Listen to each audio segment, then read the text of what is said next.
गणपती ही सर्वांनाच अगदी हवीशी वाटणारी देवता आहे। कोणत्याही पूजेची सुरुवात गणपती पूजनाने केली जाते। बुद्धिदाता, गणांचा अधिपती, प्रथमेश यासारख्या विविध स्वरूपात गणपतीचे पूजन केले जाते। भाद्रपद चतुर्थी, माघ चतुर्थी म्हणजेच गणेश जयंती आणि दर महिन्यात येणारी संकष्ट चतुर्थी हे गणपतीचे उपासनेचे मुख्य सण उत्सव। विघ्नहर्ता, सुखकर्ता अशी ओळख असणाऱ्या गणपतीची दररोज कोट्यावधी कुटुंबात पूजा केली जाते। लोकमान्य टिळकाने गणेशोत्सव सार्वजनिक केल्याचे सर्वश्रुत आहे। मात्र गणेशोत्सवाच्या काळात विविध रूपात गणपती पूजन केले जाते। गणपती एवढी अभिव्यक्ती स्वातंत्र्याचा वापर केली जाणारी अन्य कोणतीही देवता आपल्याला दिसत नाही। सर्व धर्मियांमध्ये गणपतीविषयी आस्था, प्रेम, श्रद्धा असल्याचे दिसून येते। विघ्नहर्ता गणेशाची घरात स्थापना करताना काळजी घेण्याबाबत वास्तुशास्त्रात सांगण्यात आले आहे। वास्तुदोष निवारण्यातही गणेश मूर्ती, प्रतिमा यांचे विशेष महत्त्व असल्याचे वास्तुशास्त्र मानते। केवळ घर नाही तर कार्यालय, दुकान, कारखाना, प्रकल्प या ठिकाणी वास्तुयंत्रासोबत गणेशाचीही विभिन्न रूपात स्थापना केली जाते। सुख, शांतता, समृद्धी, ऐश्वर्य, वैभव प्राप्त करण्याचा त्यामागील उद्देश असतो। मात्र वास्तुदोषासाठी गणेश स्थापना करताना त्याची विशेष काळजी घ्यावी लागते। वास्तुशास्त्र याबाबत नेमके काय भाष्य करते ते जाणून घेऊया। वास्तुशास्त्रानुसार आपल्या घराचे प्रवेशद्वार जर दक्षिण दिशेला असेल तर ते दक्षिणमुखी भवन नावाने संबोधले जाते। दक्षिण दिशेच्या प्रवेशद्वारामुळे घरात काही समस्या उद्भवू शकतात। त्यासाठी घरातील प्रवेशद्वाराच्या वरील बाजूस आत व बाहेर अशा दोन्ही ठिकाणी गणपतीची प्रतिमा किंवा मूर्ती स्थापन करावी। गणपती स्थापनेमुळे वास्तुदोष दूर होतो। काही दिवसातच फलप्राप्ती होण्यास सुरुवात होते अशी मान्यता असल्याचे सांगितले जाते। मात्र गणपतीची प्रतिमा किंवा मूर्ती ही मध्यम आकाराची असावी, ती अधिक लहान किंवा अधिक मोठी नसावी असे म्हटले जाते। वास्तुशास्त्रानुसार गणपतीची छबी असलेले तोरण प्रवेशद्वारावर बांधणे शुभ मानले जाते। सण, उत्सव, व्रतवैकल्यांच्या काळात गणेशाची छबी असलेल्या तोरणाला विशेष महत्त्व प्राप्त होते। वास्तुशास्त्रात याला अत्यंत शुभ मानले आहे। वास्तुदोष दूर होण्यास तसेच वाईट नजर लागण्यापासून घराचे संरक्षण होते। मात्र हे तोरण नियमितपणे शक्य असल्यास दररोज स्वच्छ करावे। असे तोरण लावलेली जागाही नीटनेटके ठेवावी। दोन्ही गोष्टी नियमितपणे धुतल्या जाव्यात। तोरणावर धूळ किंवा मातीचा थर जमू देऊ नये।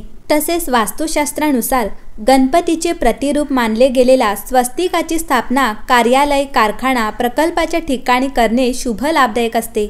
व्यापार, व्यवसाय किंवा उद्योगात वारंवार मंदी येत असल्यास गणपतीची प्रतिमा किंवा मूर्ती स्थापन करणे लाभदायक ठरते।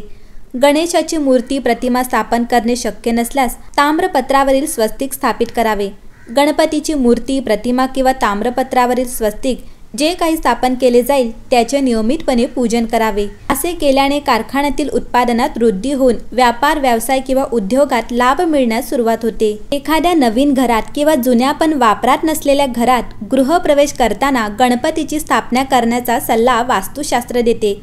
वास्तुशास्त्रानुसार घरातील प्रवेशद्वाराच्या समोरील बाजूस घरात प्रवेशद्वाराकडे नजर जाईल अशा स्वरूपात गणपतीची प्रतिमा किंवा मूर्ती स्थापन करावी। असे केल्याने घरातील नकारात्मकता दूर होऊन सकारात्मक ऊर्जा प्रवाहित होते। नवीन घरात गृहप्रवेश करताना पूर्व दिशेच्या भिंतीवर गणेशाची 6 इंची प्रतिमा स्थापित करावी। कुटुंबातील सदस्यांचे कष्ट निवारण्यास मदत होते। वास्तुशास्त्रानुसार घरातील तुळशीजवळ गणपतीची स्थापना करणे शुभ मानले जाते। दररोज किंवा नियमितपणे तुळशीचे आणि गणपतीचे पूजन करावे। गणपतीची प्रतिमा तुळशीच्या अधिक लांब ठेवू नये।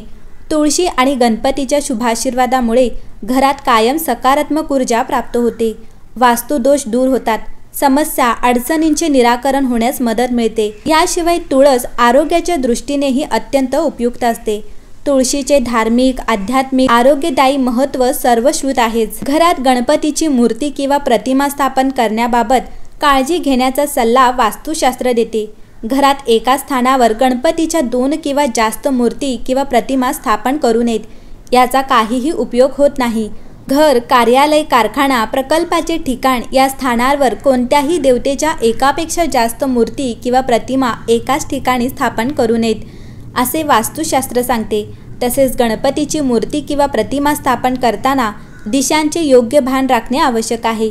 तसेच यापूर्वी तज्ज्ञ आणि जाणकार व्यक्तींचा सल्ला घ्यावा असेही सांगितले जाते. ज्याच्या केवळ नावाने एक चैतन्य, उत्साह आणि सकारात्मक ऊर्जा संचारते ती म्हणजे गणपती देवता. गणपती हाच सृष्टीचा निर्माणकर्ता असल्याचे मानले जाते. तोच ब्रह्मा आहे, विष्णू आहे, रुद्र आहे, इंद्र आहे. गणपतीविषयी अनेक शास्त्रात, पुराणात विविध प्रकारचे उल्लेख आढळतात. मात्र महादेव आणि पार्वतीचा पुत्र म्हणून त्याची मुख्य ओळख सांगितली जाते. गणपती हा विघ्नहर्ता मानला जातो. घरामध्ये काही दोष असतील तर गणपती कृपेने ते दूर होऊ शकतात. वास्तुशास्त्र यावर भाष्य करते आणि प्रकाशही टाकते. ब्रह्मदेवाने वास्तुशास्त्र रचले अशी मान्यता आहे. वास्तू कशी असावी आणि कशी नसावी यावर वास्तुशास्त्र भाष्य करते. वास्तुदोषाकडे कानाडोळा किंवा डोळे झाक केल्याचे नकारात्मक परिणाम होऊ शकतात.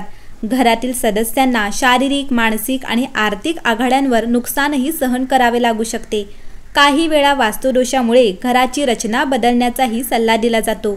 मात्र अनेक वास्तुदोष गणपती पूजन, नामस्मरण याने दूर होऊ शकतात. वास्तुशास्त्राप्रमाणे जीवनात वारंवार समस्या, अडचणी येत असल्यास गणपतीची प्रतिमा घरात लावण्याचा सल्ला दिला जातो. गणेशाची प्रतिमा ही घरातील प्रवेशद्वाराबाहेर आणि आत अशा दोन्ही ठिकाणी समान जागी लावावी. यामुळे घरातील दोष दूर होतात आणि घरात सुख समृद्धी येते. एखाद्या वास्तूमध्ये काही दोष असला किंवा वास्तू बांधताना त्यात काही त्रुटी राहिल्या असतील तर अशावेळी वास्तू रचनेत बदल करण्याचा सल्ला दिला जातो. वास्तुशास्त्रात वास्तूबाबत अनेक गोष्टी सांगितल्या गेल्या आहेत. मात्र घरामध्ये विशिष्ट ठिकाणी असलेल्या वास्तुदोषासाठी वास्तू रचनेत बदल न करण्याचाही सल्ला दिला जातो. विशिष्ट ठिकाणचा वास्तुदोष दूर करण्यासाठी त्या ठिकाणी तूप मिश्रित शेंदुराचे स्वस्तिक काढावे. शेंदूर हा गणपतीला मानला गेल्यामुळे गणपतीचा आशीर्वाद कायम सोबत राहतो अशी मान्यता आहे. कोणत्याही शुभ कार्याची सुरुवात करताना गणपतीचे पूजन, नामस्मरण केले जाते. गणपतीला प्रथमेश मानले जाते. वास्तुशास्त्रात गणपतीची प्रतिमा नेमकी कुठे लावावी, कोणत्या कारणासाठी लावावी यावर भाष्य केलेले आढळून येते. वास्तुशास्त्राप्रमाणे घर किंवा कार्यालयातील वास्तुदोष दूर करण्यासाठी दक्षिण व नैऋत्य दिशेच्या कोनामध्ये वक्रतुंड रूपातील गणपतीची मूर्ती लावावी. मात्र या प्रतिमेतील वक्रतुंड गणपतीचे मुख दक्षिण दिशेला किंवा नैऋत्य कोनाकडे अजिबात असता कामा नये, अन्यथा याचा उलट प्रभाव पडू शकतो. गणपती ही शांत देवता असली तरी तिचा प्रकोप विध्वंसक मानला जातो. गणपती हा सर्व प्रकारची विघ्ने दूर करून सुख समृद्धी आणतो अशी मान्यता आहे. वास्तुशास्त्राप्रमाणे घरातील वास्तुदोष दूर करण्यासाठी बसलेल्या गणपतीची प्रतिमा लावावी, तर कार्यालयातील वास्तुदोष दूर करण्यासाठी उभा असलेल्या गणपतीची प्रतिमा लावावी. मात्र या प्रतिमेतील गणपतीचे दोन्ही पाय जमिनीला लागलेल्या अशा स्थितीत असावेत.